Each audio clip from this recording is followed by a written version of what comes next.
Many of you are still dealing with the aftermath of last year's hurricanes. When Hurricane Milton slammed into Tampa Bay last year, many of you were still reeling from Hurricane Helene. That was just a few weeks before that. The storms devastated the region. An estimated 59,000 homes were damaged in Hillsborough and Pinellas County alone. Massive flooding and wind damage ripped apart homes, lives, and businesses. What about you? Are you still rebuilding, picking up parts of your life that were lost a year ago? If you are, how are you finding ways not only to move on and build resilience, but also build hope too? We want your calls. You can give us a ring at 813-755-6562. That's 813-755-6562. I want to welcome our guests as well. Charles Gallagher joins us from Gallagher & Associates in St. Petersburg. His law firm helps homeowners and consumers with home insurance and fraud disputes. Also joined by Jodie Fiske, the Manatee County Public Safety Director, and Cathie Perkins, the Pinellas County Emergency Management Director. Thank you all so very much for being with Florida Matters live and local. Well, WUSF did check in recently with several people that they met following last year's storms. One was Marlise Talbot Jones. Jones is a 55-year-old resident of Progress Village, a historic a 55-year, I should say, resident of Progress Village, a historically black neighborhood just east of Tampa. She's still facing a lot of challenges. I have several homes in Progress Village I inherited. I have tarps on several houses, but then the code enforcement is cracking down on people that have tarps on their houses. And I'm one of those people. They're telling me that I'm in violation because I have a tarp on my house, but my insurance company hasn't paid out, and I cannot afford to put a roof on 8 houses. All right. So, Charles, I want to bring you into this conversation for a start. People were calling you right after each hurricane. What did they want to know? So a whole lot of inquiries from folks about what to do, where to go in terms of insurance issues, in terms of FEMA issues, in terms of just the practical realities, what to do, where to go. And so, saw a whole lot of that relative to concerns with, damage to their house, flooding and the like. So fielded a ton of calls and heard from a lot of folks who were in those kind of fixes and try to assist them. Yes. Yeah. Now, Tampa Bay has seen some pretty bad storms over the years. We've had hurricanes, tropical storms, floods, tornadoes. It's been a while, though, since the region was hit with like a 1-2 punch like we saw in 2024. Because, I think back to 2004, there were 4 hurricanes that carved up the state, but it's been a while. So how did last year's double tap, or triple if you count Debbie as well, how did that affect people here and your kind of experience of things? Relative to claims, there were a whole lot of insurance claims. You had a scenario where we hadn't had a flood in quite a while. So you had a lot of homeowners experiencing concerns that flood claims that existed were not covered under their homeowners policy. So this reality check that, wait a second, maybe we should have had a flood policy as well. Then after that, we have a windstorm claim where we don't have a flood coverage. We have now under your homeowners policy the possibility of coverage for windstorm. So people were their heads were spinning. They didn't know where to go. You had a ton of trees down, a ton of flooding, a ton of damage, and the problems with trying to get some quick response in terms of whether it be insurance carriers or other entities. So the people their heads were spinning is a short version. Yeah. Jodie Fiske with Manatee County Public Safety. What was the aftermath of Hurricanes Helene and Milton like for Manatee County?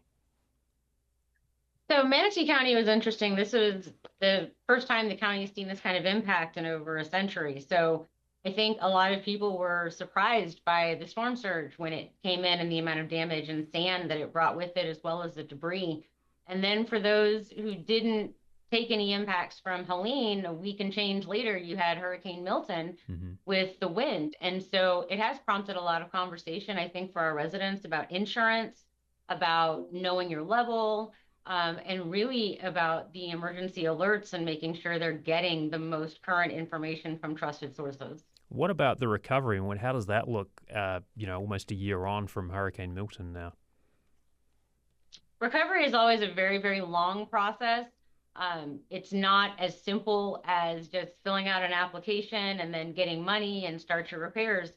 So, we've taken a lot of lessons learned both at the county level for the recovery process and how to support residents in that long-term recovery, as well as really bolstered up our partnerships with a lot of our nonprofits and community organized groups within the county so that they are able to provide resources, especially to our lower income residents who are in a situation where they don't have insurance, so they are relying on the state or the federal government, and that's just not a very fast process for most. Yeah, bureaucracy can be a while to get through. You're listening to Florida Matters Live and Local. We're talking with Jodie Fiske with Manatee County Public Safety. Also with us is Charles Gallagher with Gallagher and Associates, and Cathie Perkins, the Pinellas County Emergency Management Director, talking about the long recovery process after hurricanes Helene and Milton, and how you kind of get your life back on track when you have been impacted by serious storms.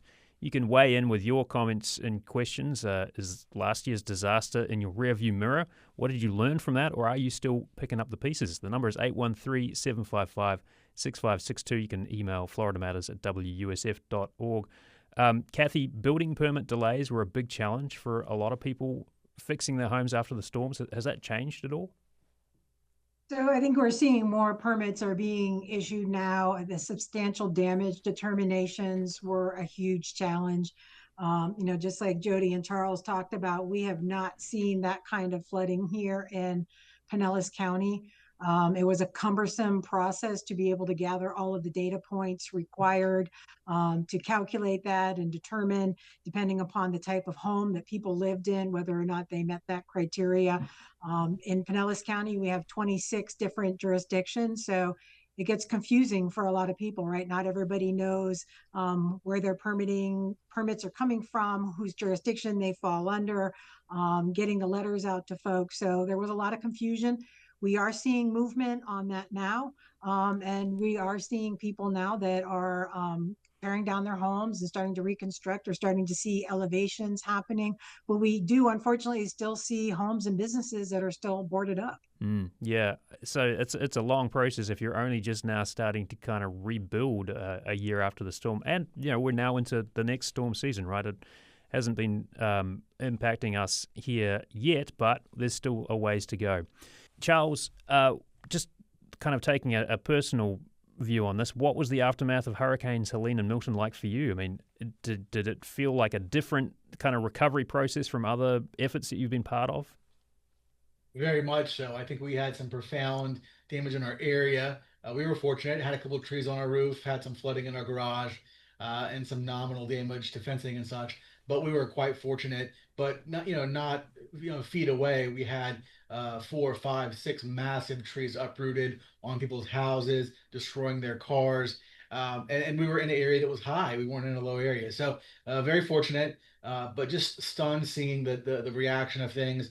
And we were able to help folks that were out on the beaches and such. And that truly is breathtaking, and seeing how bad the damage was, the sand accumulation, properties really, really, damaged significantly. So we were very fortunate, but our area, we felt for those that were worse off than us, and tried to help those as we could, both personally and professionally. Are you getting the same kind of request for assistance now that you would have been getting months and months ago? Sure, and it's not really over yet. And we tell everybody is, begin that challenge one day at a time. You look at damage to your property, you look at damage, and it's daunting. It sets you back a little bit. But small incremental things you can do. Create your inventory, reach out to your insurance carrier, reach out to FEMA if possible. Find other sources for some kind of recovery. If you have to live outside the property, one thing at a time is the best solution. And now is the time to think about planning for that next storm. Evaluate your insurance, make sure you've got comprehensive inventory of contents for your home. Those type of things you can do right now, as well as the typical hurricane prepping for things you need in your property. Mm-hmm. Cathie and Jodie, I want to ask you both the same question. Let me start with you, Jodie. What is the biggest question, or the number one question you get from people after a hurricane? After a hurricane, it's typically, when are we going to get assistance? When is someone going to come? It starts with the debris. When are you going to pick the debris out of my yard? And then it moves on to, when is FEMA going to get here for us to do our application?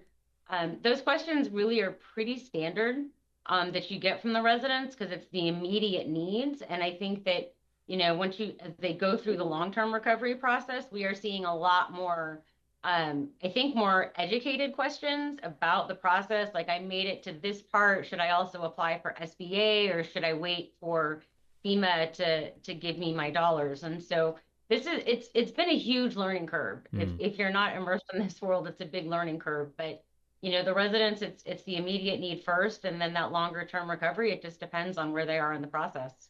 Cathie, what about you? What's the question that sticks out for you?